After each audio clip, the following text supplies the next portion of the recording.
some general opening of the shoulders before we do that. There's so much forwardness in the shoulders. We can do a few things. And I'm sure you all have some form of how you choose to mobilize the shoulder girdle when they're prone. My focus is to try to create some openness here. So there's a couple of different things. After general compression of the shoulder, I'm going to ask you to do this stretch where you bring the arm up like this. And this bottom hand stabilizes this hand. And this arm snakes like this. Reaches across the spine. And then you simply lift with your legs and mobilize the shoulder. Is that okay, man? Easy.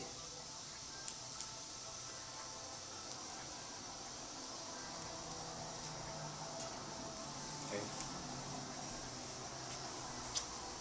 So compression.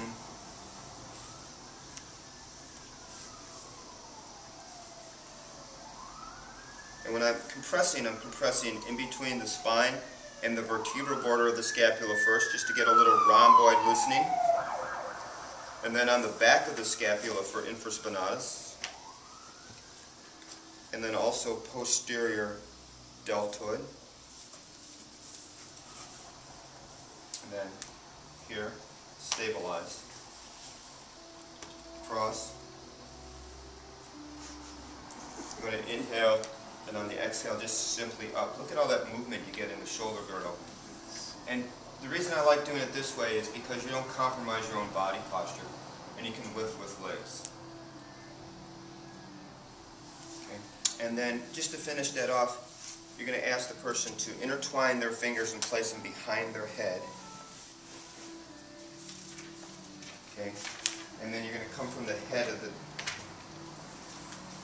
table, and you're going to bend your knees and place your hands on the tips of the elbows. Inhale, please. And just relax.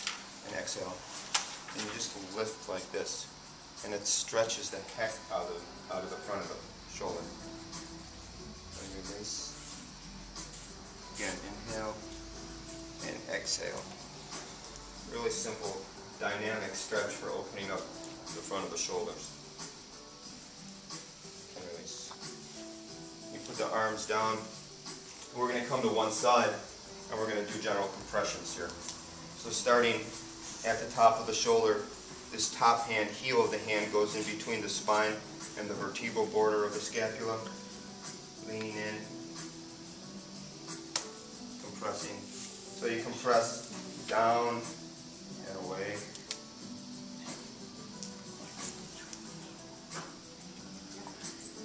And you notice here, I'm coming up on my knees so that it ensures that you're using your body weight. See how I'm going past the midline. And you take this bottom hand compression on and include the sacrum. And then you bring it back up and repeat.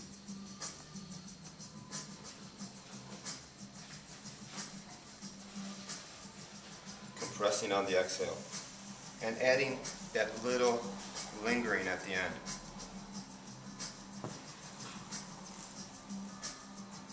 Try to have even pressure between both hands.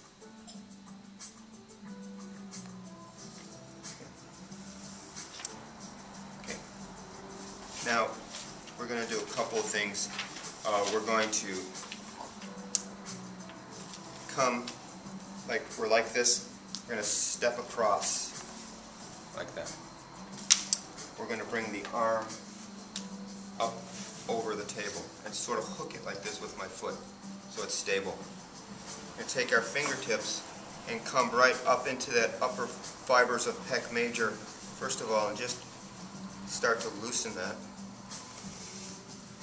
And just like when we were doing rotation of the foot and ankle, you want to get your whole body into it a little bit so it's not this, because that's all this. But this is all of this. So you need to get your body into it. And then the outside hand cupping here, You're going to inhale, and on the exhale, you just shift your weight back.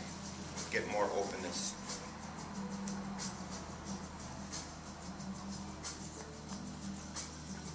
Then you're going to use this hand, the thumb of this hand, and go right up against the vertebral border of the scapula, just below the superior angle, right up against her.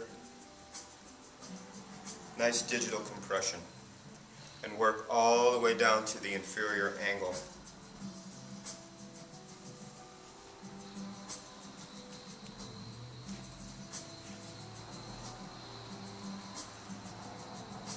And once you get to the inferior angle, you switch hands. And then with the heel of this hand, you're going to compress. Here's the spine. Come just lateral. And you're going to inhale, please. And on the exhale, as you lift up with this, you press down with this. And work your way down to the sacrum.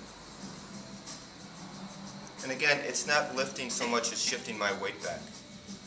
And you only do that as much as your weight takes you, so you don't want to really force, you just...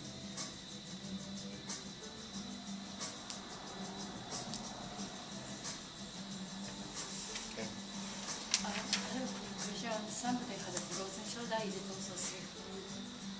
Somebody with very, frozen shoulder. Frozen shoulder? Yeah. Yeah, of course you won't get that much movement. But Is it safe? I would say then, probably not that big of a move, but maybe even positioning the arm like this a little bit, and just from the same side, just shifting your weight just a little bit, just to create, because that might be too big of a move. Yeah, because what she said was, well, oh, I couldn't breathe. Yeah, so you don't want to do that. So smaller move though. Okay, and then we'll repeat on the other side. Okay.